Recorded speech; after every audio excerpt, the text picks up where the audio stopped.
is up, everybody, and welcome back to the Underdog Podcast. It's been over a week, I know, but I've been kind of planning out these videos for the next couple weeks.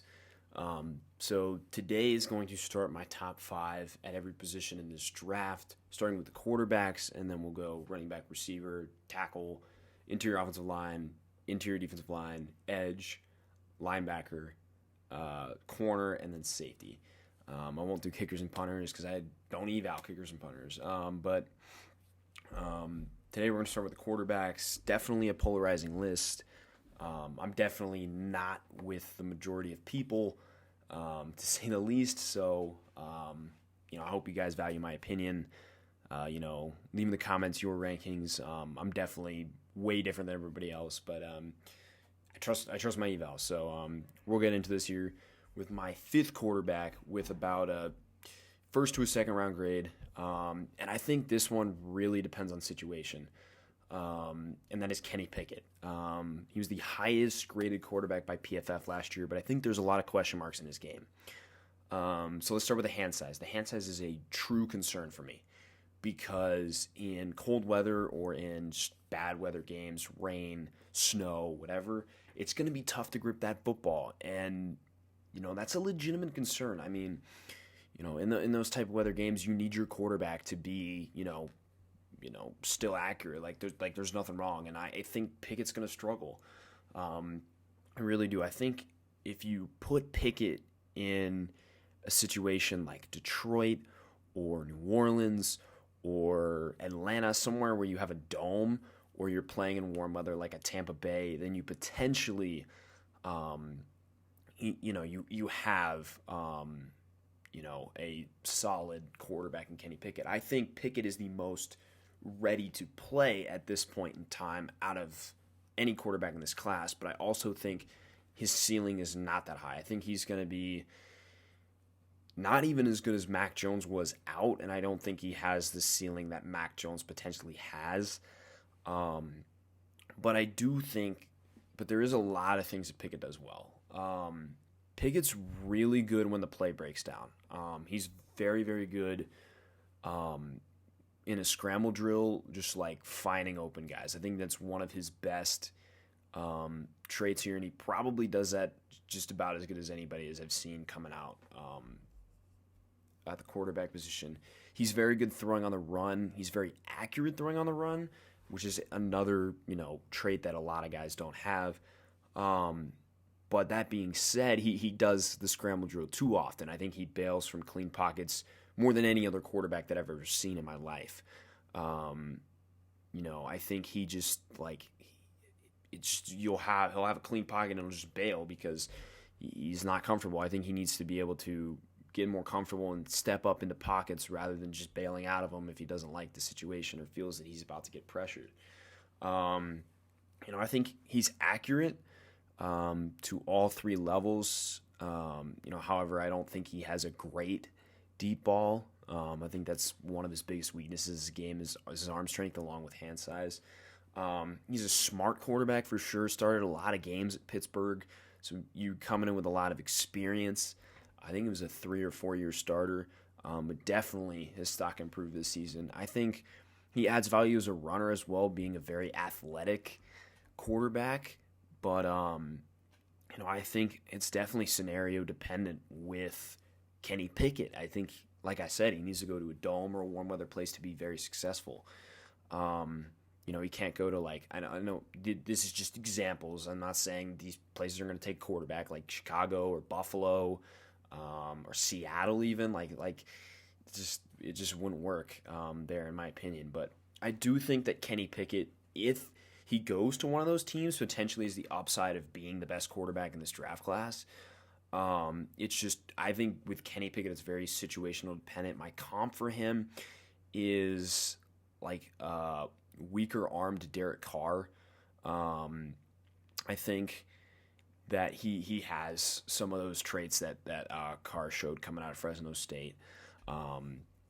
So that's my comp for Kenny Pickett. My quarterback 4. And I truly went back and forth with this. I truly did. But I'm gonna have my QB4 is Malik Willis. And I know you're going to be like, what, Malik Willis quarterback 4? But just hear me out, okay? Malik Willis has the highest upside of any quarterback in this class, no doubt. I mean, I'm not denying that.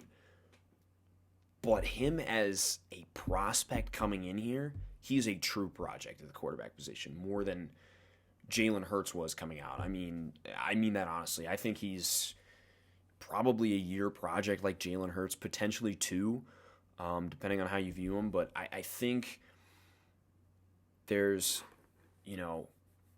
everything that you want to like with Malik Willis, you see on the highlight tapes. He has an absolute cannon for an arm. I think he's probably got the second best arm in this class, potentially third between either him. It's between him, Strong, and Howell. I think he's probably second or third behind Howell, and then right there with Strong.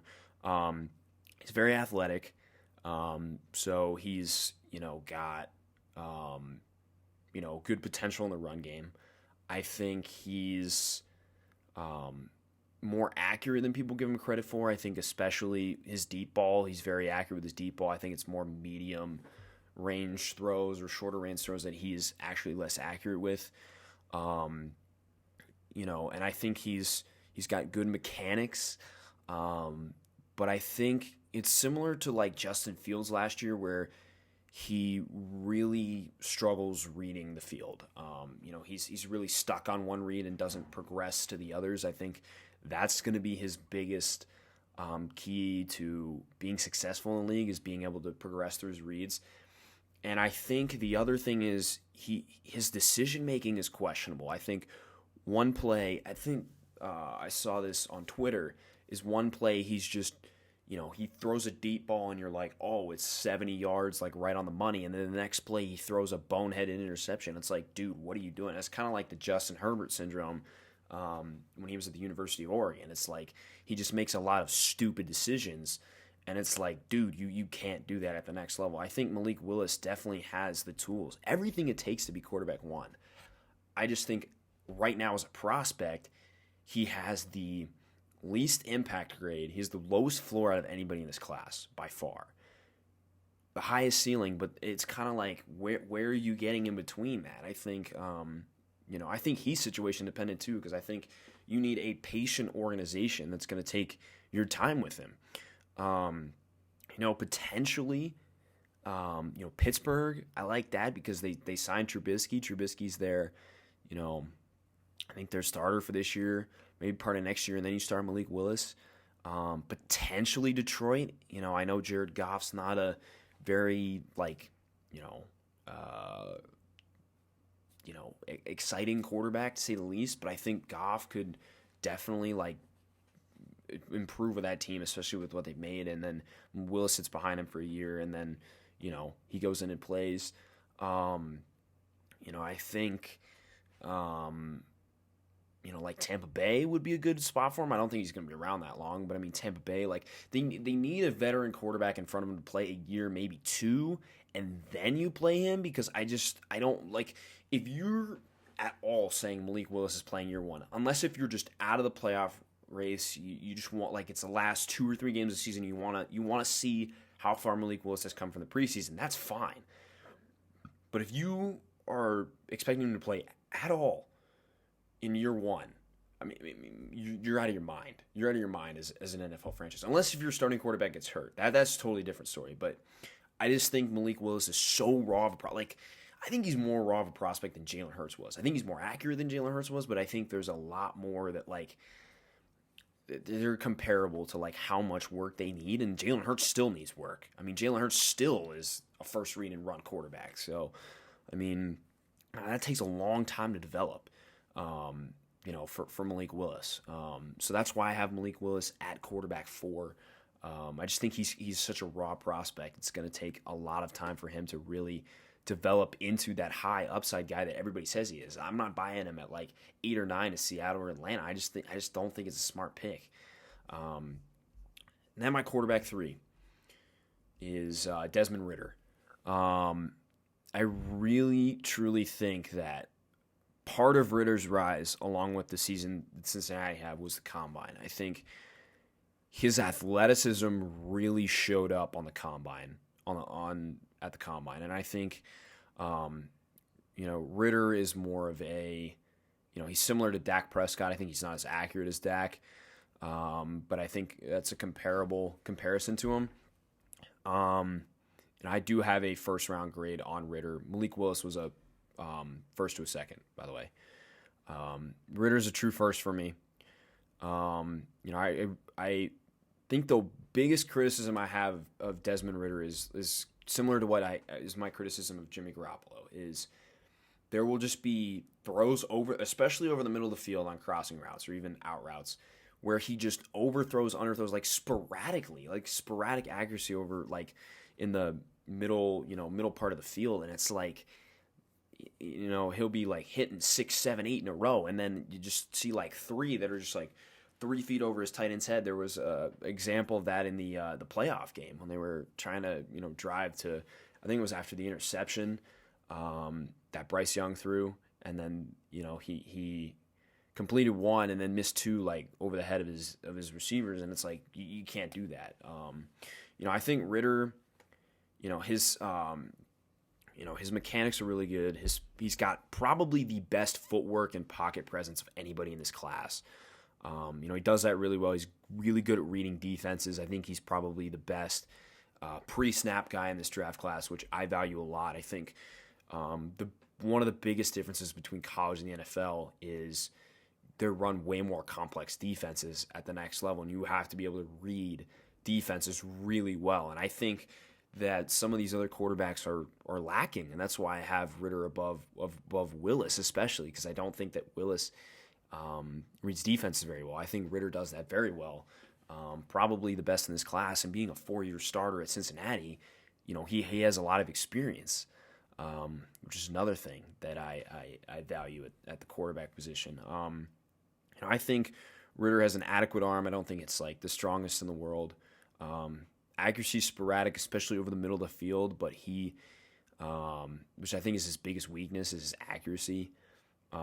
Great athlete. I think he's going to be used in the run game, kind of like how Dak is, kind of how you see Josh Allen utilized, and can scramble as well.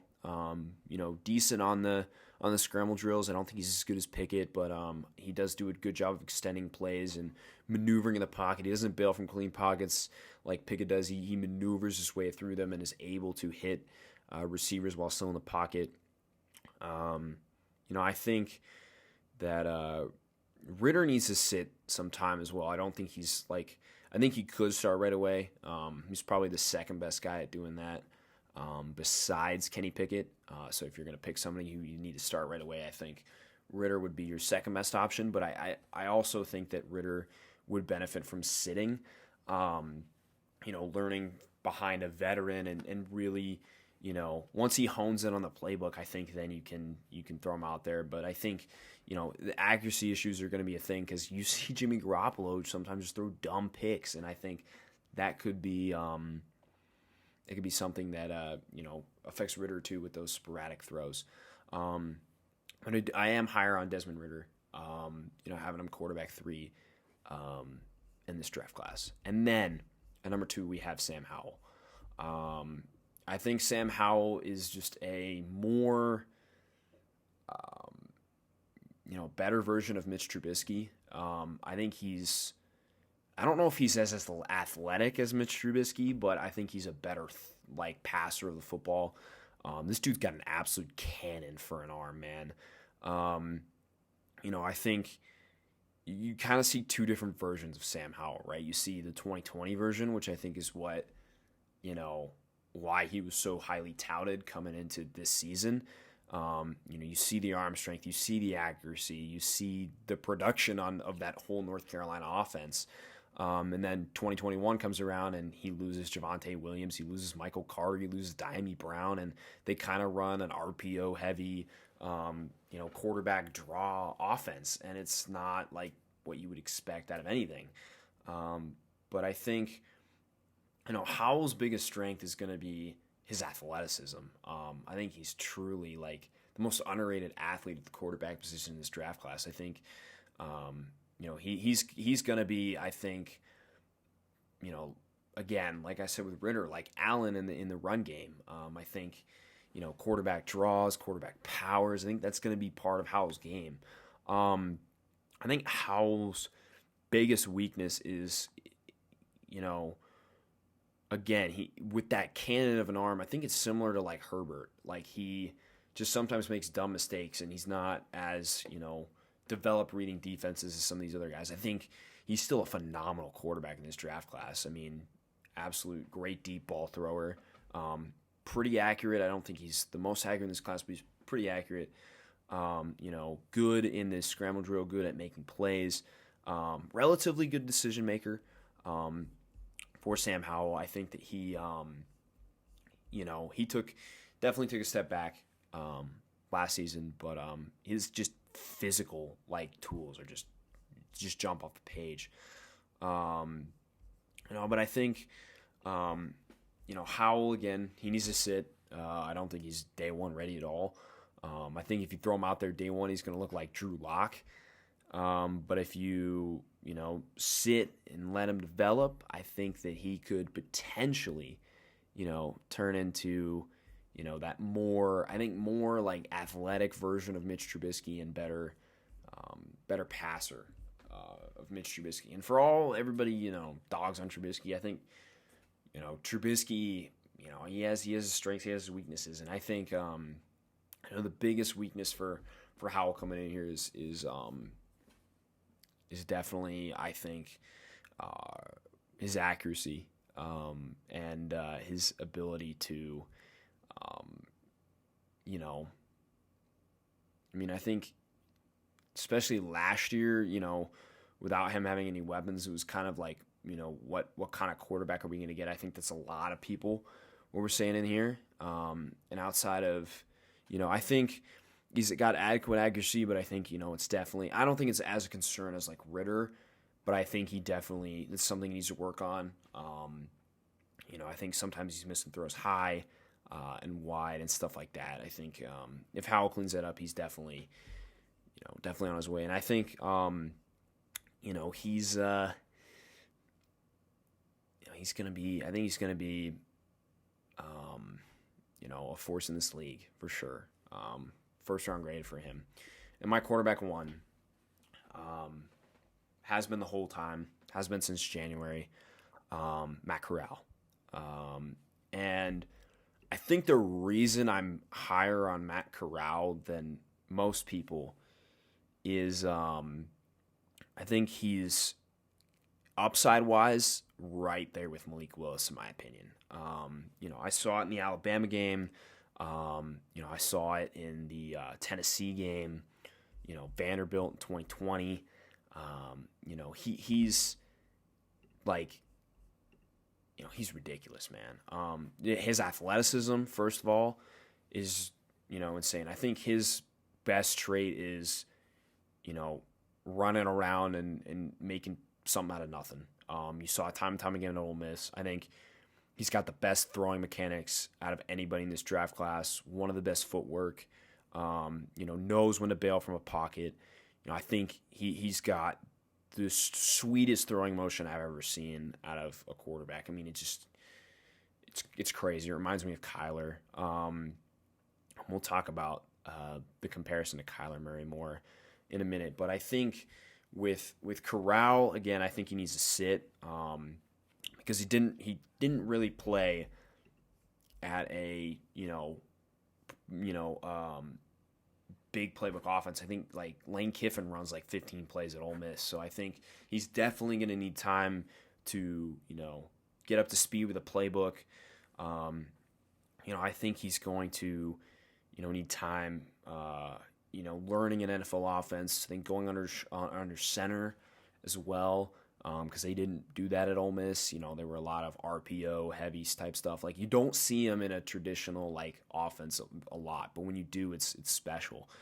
I think he's very his deep ball is really good, but I think accuracy definitely needs some work. I think especially when he's on the run, he likes to overthrow balls or throw them too far to the right or left.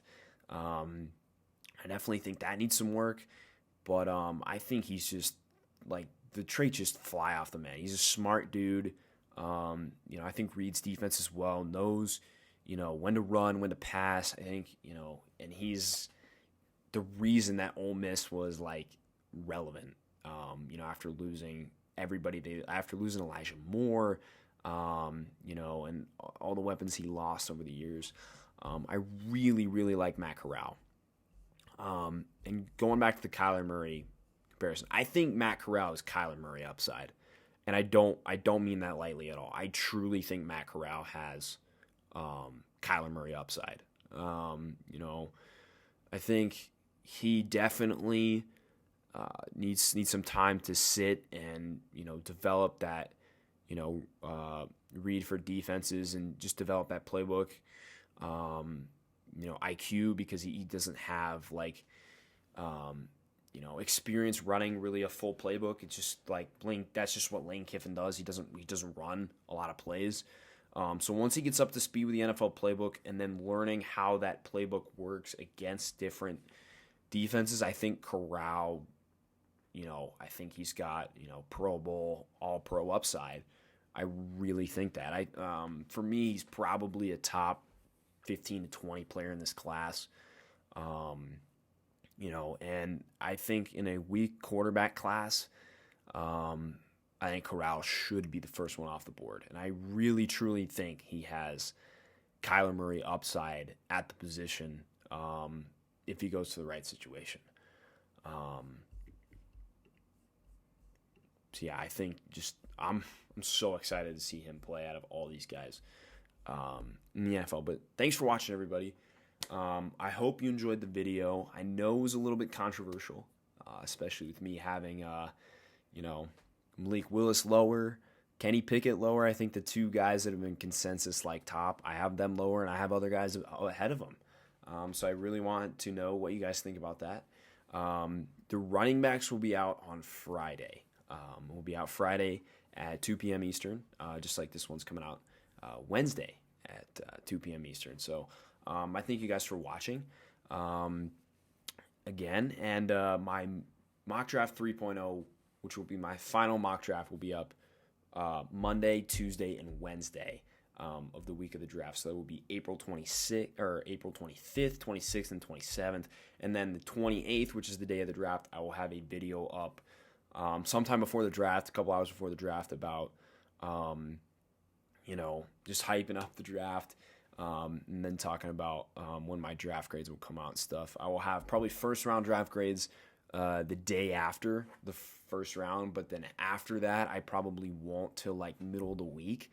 I'll go division by division, start recording them, and have them out. I have exams that next week, so definitely got to prioritize that first, and then I will prioritize the channel. That's how we operate here. School first, then the channel. But thanks for watching, everybody. I really do appreciate it. Let me know what you think down in the comment section below. I did come in here with some hot takes, so I want to hear your opinions. But thanks for watching, everybody. Again, trying to grow this channel out. So I appreciate all of your views. Have a great day, everybody. Peace.